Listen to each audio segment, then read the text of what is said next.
Destroying the blue pill that the PNP gave the Jamaican people to keep them in the matrix in relation to inflation. Let us explain inflation in this regard. First, let us check out a first world country, the UK inflation. Bear in mind that their GDP stand at £2.7 trillion. The problem is you don't get much for £1 these days, and households are the ones feeling the pain. It's just everything you look at's gone up. Everything. It's frightening. Very dear, very dear. Everything going up. We have to watch what we spend on that, and plus, if we haven't got any money, we've got to do without. The prices seen at Leeds Market and across the country have surprised economists and also policymakers. Food inflation remains basically unmoved today at 19%. Okay, let us check out Canada, whose GDP stand at $2.7 trillion. Also, I think it is the 5th largest economy in the world. Watch this, people. Yeah, the food is outrageous. Yeah, so I'm shopping more regularly now, trying to find the deals. What was once a mundane task is now a strategic bargain hunt for many grocery shoppers. New research by the Dalhousie Agri-Food Analytics Lab, which surveyed 5,000 Canadians, shows consumers have been shifting the way they shop. Over 60% have altered their spending habits, turning to coupons and loyalty programs. 64% are buying generic brands over national brands, and 59% are more inclined to visit discount stores, including dollar stores, something many worry could have long-term health implications. What we're seeing is that over half of Canadians are actually prioritizing costs over nutrition, which is pretty significant. Okay, so let us check out the McDaddies of them all, the great United States of America, whose GDP stand at $22 trillion, the largest economy in the world. Let's hear what they had to say in relation to inflation.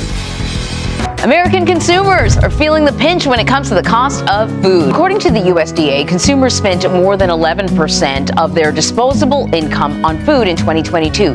That is the highest since 1991. So I want you to explain what that means, because we're not just talking about your grocery bill. We're talking about all spending on food.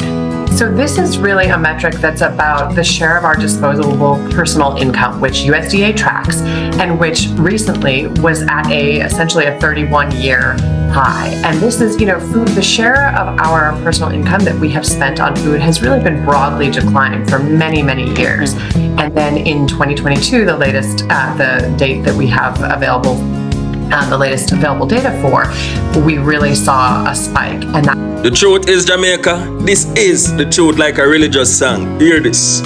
One of the things that's interesting about this particular period of inflation that we're in is this is a worldwide phenomenon. Yes, a phenomena, which means it is an immediate attention that need to look into in relation to the main cause of it, and also action that they can use to mitigate it.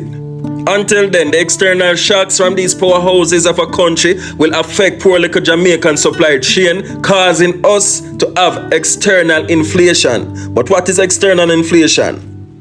This is when a country import goods from another country. Their price can directly affect domestic inflation. If the cost for imported items rises due to the global supply chain disrupted, which is taking place now, and higher production causes, which is taking place now, this can affect inflation. So people, external inflation is taking place now, not internal inflation, which basically this is when we have bad governance, bad use of the country resources, and also the implementation of bad economic policies like in the 90s that lead to the collapse of the financial sector in Jamaica. And also a depreciation of the country's currency, like the devaluation of the Jamaican dollar, can also lead to inflation. But hear this. When a country currency become weak, that means the importation become more expensive. That's why it is so paramount. It is very important that the dollar is stabilized.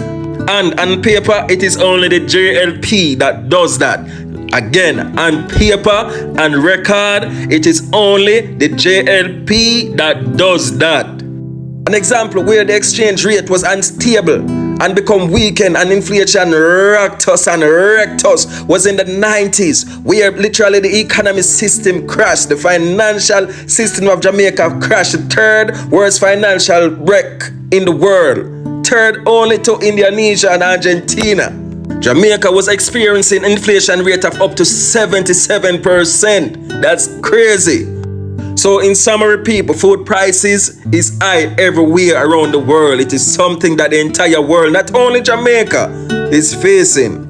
In 2022, you have countries that are witnessing inflation in double digit like Germany, and also close to triple digit like Argentina, and even worse, triple digit inflation like Venezuela and other countries. So people, I hope you learned something today, and thanks for watching. Please subscribe to this YouTube channel for more information. You know, the Phoenix King.